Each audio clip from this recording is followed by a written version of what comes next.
Hi, this is Lizzie, and in today's video I'm going to talk to you about the 10 types of items you need to get rid of that are in your wardrobe right now.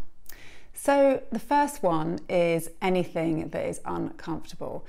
You know those items, the ones that you put on and at the end of the day you always regret it, the ones that you know are hanging there but you're kind of loath to get rid of them because you know you spent money on it but you never really want to wear it because it's just something about it that's just not comfortable, whether it rides up funny or the ones that have just got something about them.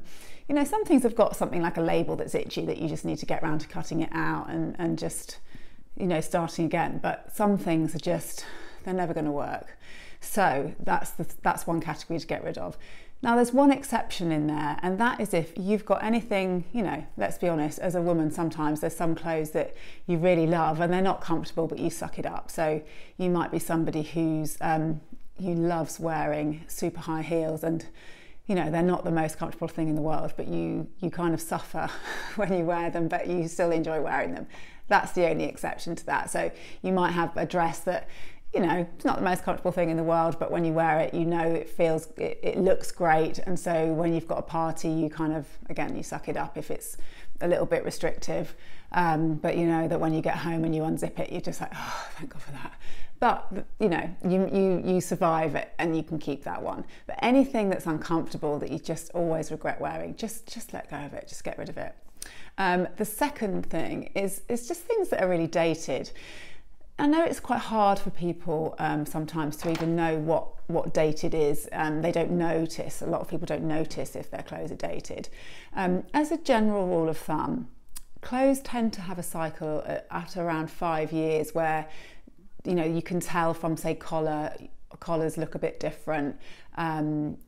You know, trouser widths often look a bit different, general styles. I think nowadays it's less obvious than it used to be in the past.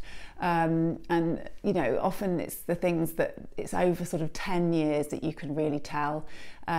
Subtle shifts over a long time, that's where you can really see the difference. And for me, often when I'm doing a wardrobe session, the thing that I really notice when something's older, it's just actually the fabric. You know, fabric obviously has come a long way in technology. So, you know, man-made fibres of today are not like they were back, you know, even 5-10 years ago.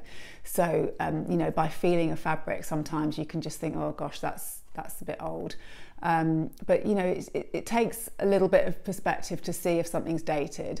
But if you've got clothes where, and this is a common thing for me with my clients, is that if they've got, say, a suits are classic things where they date and they date in very subtle ways that you might not notice. But sometimes it's if you've bought something that was quite a big price for you to pay at that time, you're sort of loath to let go of it.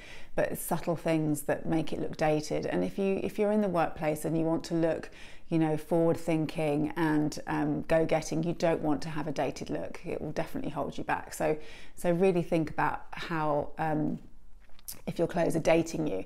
And I have to stress, this isn't about looking up to date and looking really hyper fashionable. It's just a slow evolution of things that when they look dated, they can sort of age you.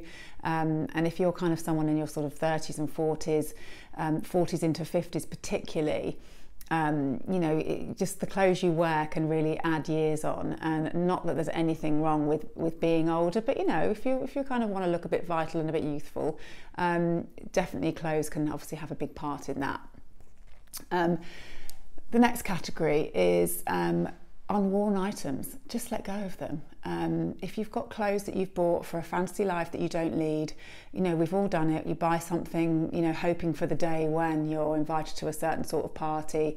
You know, you love the look of it on, but you just never get, you know, it's just not your life now.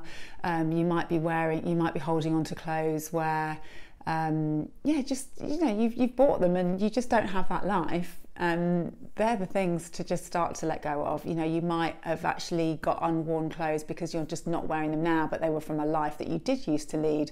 You know, you might be someone who used to work in a corporate environment and have to wear a lot of suiting, but now you don't, and you've kept like 10 suits. Just let them go. It just adds stress. If you've got a wardrobe full of clothes you're not wearing, it's just something to have to, you know, go through every morning, or they're just sitting there sort of gathering energy. So that's another category, just to let go of the unworn things, and with that in mind is the never worn. You know, how many of you, hands up, have got stuff in your wardrobe with the labels on? I don't now, but I have in my life had plenty of things that I've bought that I've never worn. And just that thing in there that you know, and you're sort of waiting for the day where you're going to wear it, and then maybe you've put weight on or you've lost weight and it doesn't quite look right. But again, if it's sat there, a bit like what I was saying about dated clothes, if it's sat there for long enough, it will just then look really dated, however great it was. Let go of it. If you haven't worn it, it's got the labels on. And give yourself a kind of, you know, maybe a year max, maybe a couple of years max. But if you've got anything in your wardrobe that has sat there for 2 years with a label on, I want you to let go of it. You know, find a friend who might like it. Friends, family, charity shop, things like that. If you can, or sell it and try and make a bit of money from it. But don't hold on to it just because it's got the label on and you feel guilty, because the label will just make you feel more and more guilty every time you see it. It's just an added burden. The next thing is, in my experience, I mean, all of these are things I come across with my clients, but things that were a gift. I mean, if you've got something that's been given you that you don't like and you've never worn it, let it go. The person who gave it you, the gift is in the giving. You know, it's that moment. It was for them to give you something. That exchange has already happened. It's long gone. It hanging in your wardrobe doesn't help anyone. It's not serving anyone. If you take it to the charity shop, or if you pass it on and re-gift it, somebody else can benefit from that. Somebody else will come across it in the charity shop and go, oh my God, look what I've just found, this amazing thing. If it's hanging in your wardrobe, it is not serving anyone. So let that go. And you know, I've got people friends and clients of mine who've, you know, they've really struggled with that. They feel really guilty. Don't feel guilty. Let it go. The next category is just stuff that you've actually loved so much it's tired and worn and you don't let go of it.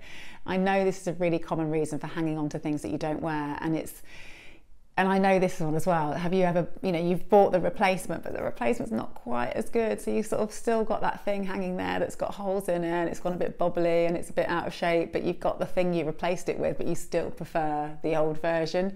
Again, we've all done it. Just find the replacement and let it go. And if it's tired and worn, particularly with workwear, it's got no purpose coming out. You do not want to show up at work looking tired and worn. However much you loved that item, get rid of it. And if you've found a replacement that will do in the meantime, still get rid of it. Just don't have it hanging there. Don't be tempted to wear it because it's damaging if it's tired and worn. Find a replacement.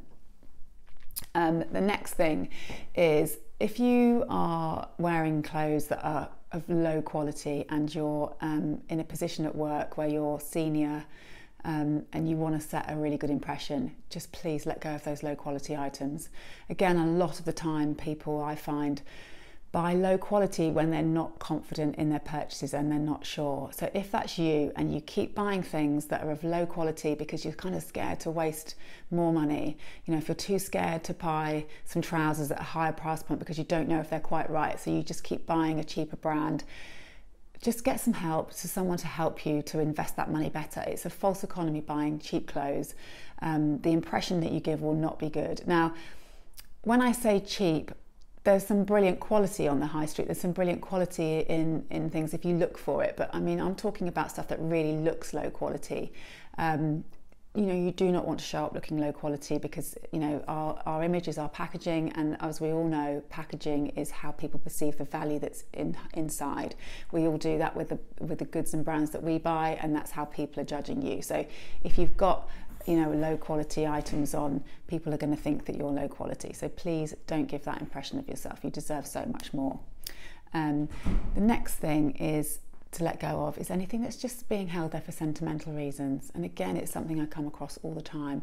I see things in people's wardrobes, you know, children's clothes, children's school uniforms from, you know, kids that have now left home when they were little tiny children. I've got clothes that people have got clothes in their wardrobe that are, you know, from parents who are no longer with them, you know, just all of those sentimental things. You know, the first dress that was worn on the date with a husband. Now, I'm not saying you have to get rid of it as in to the charity shop, but just get it out of the wardrobe. You know, if you really want to, you know, box it up, definitely put it away somewhere that will be protected if you're going to put it in a garage or a loft. But what you don't want is to have a wardrobe. You know, the wardrobe's purpose is that when you're getting dressed in the morning, the things that are in there are things that you can put on. And if you're kind of wading through kids' uniforms from 20 years ago, and, you know, the coat that your mother, who's no longer here, was wearing at her wedding, and all of that stuff, it's just clutter in your mind. And if you've got clutter in your mind, it's just confusing and it's draining. And it's just another decision to get past to actually just get dressed in the morning. So just let go of those sentimental items. The next thing is to get rid of anything that doesn't fit you. And again, like my last point, I'm not saying you have to get rid of it completely, but I want it out of the wardrobe that you're dealing with on a day-to-day basis. So if you are lucky enough to have a large enough house where you've got sort of separate storage areas where you can have a wardrobe in another room or a separate wardrobe, then it's about separating things out. So you've got your current wardrobe and then you've got one that's sort of on hold. If you don't have a lot of space and you have to actually package stuff up, then really box it up, put it out of sight, out of mind. What I call putting it in a time capsule, where if they don't fit you, you put a label on it by saying that you'll revisit it in a date in 6 months' time. And you'll have another go. And yes, you could do that again one more time, but comes a point when if it doesn't fit you, please let it go. It doesn't serve you to have stuff nagging you that you used to fit that doesn't fit anymore. And again, it gives you that false idea that you open your wardrobe and you think, oh, I've got loads of clothes, I've got plenty of options, and then you wonder why you're kind of tearing your hair out and struggling to get dressed. When you take out all of those things that I've listed that don't work anymore, you might end up with just a few things hanging there, and then you can see why your wardrobe is a struggle for you. So if it doesn't fit, remove it from your daily wardrobe. And so the final thing I just want to talk about is not things that just don't fit, but they've got a fit issue with. So I want you to get rid of the things where they just don't fit you right. So, you know, they're just not quite right. So they might be too tight across, you know, they might fit you, as in you can get it on, but they don't fit you well. So they might pull across the chest if you're larger chested. They might be, you know, too short in the body if you've got a long body. Now, you can do obviously two things with things that if you've got a fit issue with. You can either get the alteration done. So if you've got things in your wardrobe where the trousers are too long or something, just make a commitment to go and get that sorted out. But if things just don't fit right, just let them go, and just vow to, next time you buy an item like that, to make sure that you get something to fit you properly. Now, you know, obviously clearing out a wardrobe and getting rid of things can bring up all sorts of embarrassment and guilt around it. I've seen it many times. I've been at clients' houses, I've been in my own bedroom clearing out and seeing the bags that are going to the charity shop. I've seen the things that, you know, I've wasted money on, and it doesn't have to be guilt-ridden. You can see it as a fresh start. I know from my experience that once you've really kind of acknowledged where you buy things that you're not wearing, or where you let go of things that you no longer need, you know, you kind of don't need to refill again. You just actually make better choices. It's not about just getting rid of stuff and then refilling it. It's about getting rid of stuff and having clarity around what you actually need and what you actually wear, and buying intentionally and not wasting money. So if you end up in a situation where you follow this list and you get rid of all those things, and you have a mountain of bags to take to a charity shop, don't feel guilty about it, but just see that as a sort of wake-up call really about where you're going wrong. So just, you know, check in about all the things that you're doing, you know, wrong, and actually just sort of vow to kind of do it differently next time. And, you know, with the things, if you're letting go of things that have got sentimental value or that gift, you know, just bless them and say goodbye. And you know, that just clears up your wardrobe, because what I really want for you is to have a wardrobe where you can get dressed without stress, and that comes from having a clear wardrobe that's organised and that everything is an option that day. So I hope you found that list useful for you in your wardrobe review. You know, whenever you get round to doing it, just, you know, have a little think about what those things are, jot them down, and just ask yourself when you put something on if any of those things are true, and just let go of them and give yourself a break. Okay, thanks very much for watching, and I hope to see you soon.